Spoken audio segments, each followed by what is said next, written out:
አንድ ሊትር ወተት ምን ያህል ቺዝ እንዳዘጋጀው ላሳያችሁ። በዚያውም ደግሞ አዘገጃጀቱንም አብረን እስቲ እኔ ያዘጋጀሁት ቺዝ እንግዲህ በአንድ ሊትር ወተት ነው። ወተቱን በመካከለኛ ሙቀት እሳት ላይ ጥደን ወተቱ ጋል ካለልን በኋላ 5 የሾርባ ማንኪያ ያህል አቼቶ ጨምረንበት በደንብ አድርገን እናማስለዋለን። ምናማስልበት ጊዜ ወተቱ አይብና አጓት ይሆናል። ስለዚህ አይቡን በማጥለያ እናጠለውና በደንብ አድርገን እያገላበጥን እንጨምቀዋለን።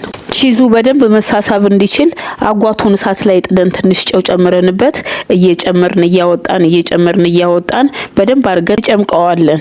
ቺዙ በደንብ ካልተሳሳበልን መጥበሻችንን እንጠድና በዝቅተኛ ሙቀት እዛ ላይ እያገላበጥን በደንብ አድርገን እናሸዋለን።